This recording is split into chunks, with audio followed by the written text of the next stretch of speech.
Have you ever encountered a situation where a remedy, perfectly chosen to match the symptoms, doesn't deliver the expected relief?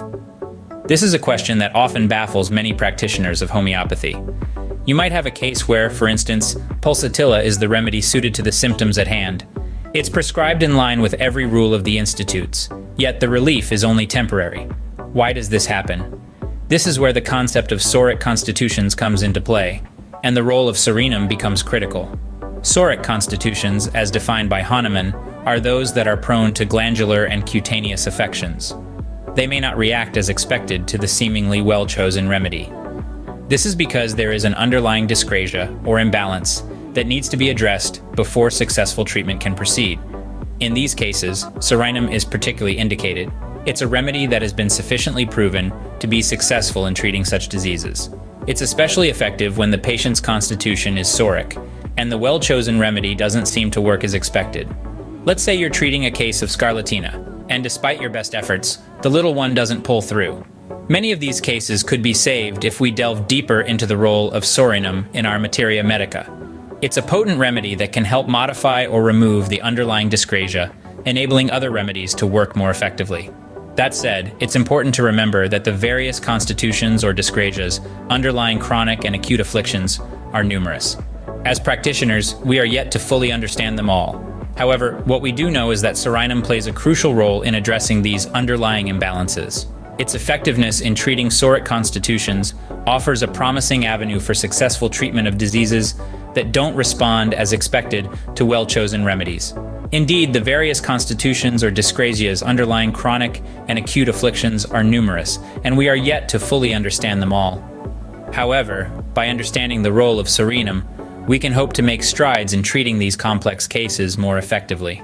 Among the numerous underlying constitutions, one that is rapidly increasing is that which arises from gonorrhea. Now, it's crucial to understand that gonorrhea is more than just a local disease. This is a common misperception that leads to improper treatment, and, as a result, it turns into a constitutional poison. This means it's not only affecting the individual, but can also be transmitted to their offspring, creating a cycle of disease that can span generations. You might be wondering, what exactly is a constitutional poison? Well, think of it like this. It's a disease that affects the body as a whole, rather than just a specific part. It's in the bloodstream, the tissues, the very fabric of our being. It's not something that can be cut out or isolated. It's pervasive, it's insidious, and it's something that needs to be tackled head-on with a holistic approach rather than just treating the symptoms. And that brings us to the crux of the matter. Gonorrhea, unlike syphilis, tends to go after the nobler tissues in our bodies. We're talking about the lungs, the heart, and the nervous system. These are vital organs that play key roles in our overall health and well-being. Syphilis, on the other hand, only reaches these organs after years have passed, giving us a bit more time to intervene. The speed and ferocity with which gonorrhea attacks these nobler tissues make it a formidable foe. It's not something that can be shrugged off or ignored. It requires swift, decisive action and a thorough understanding of the disease, how it works, and how it can be effectively treated. And that's where homeopathy comes in. By understanding the constitutional nature of gonorrhea, we can treat it more effectively, breaking the cycle of disease and preventing its transmission to the next generation. Gonorrhea is indeed a serious difficulty that complicates many cases we have to treat.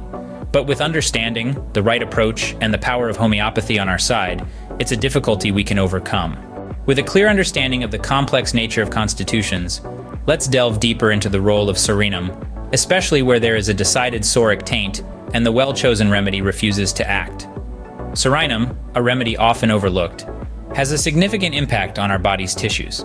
It manifests itself in a variety of symptoms, the most prominent of which is a herpetic eruption on the skin.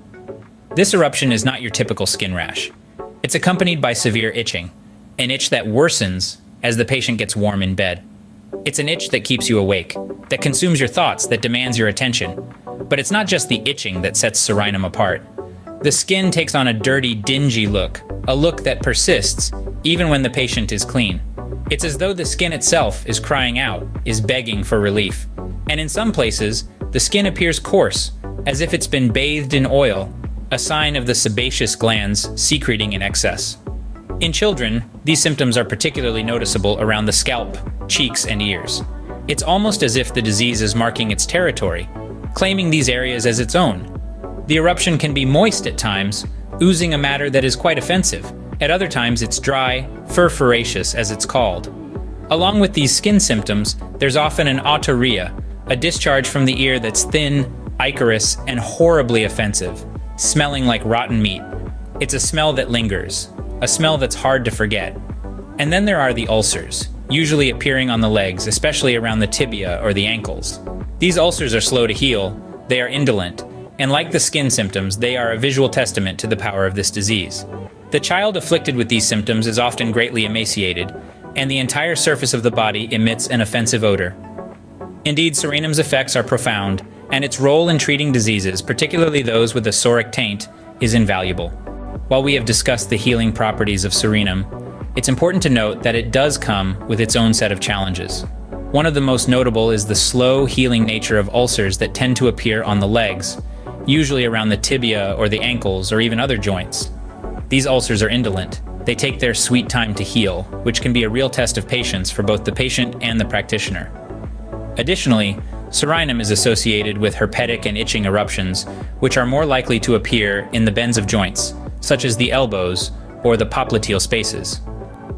These manifestations, while challenging, are part of the journey towards healing with Psorinum. Despite these challenges, the role of Psorinum in treating psoric constitutions remains indispensable and continues to be a valuable asset in our materia medica.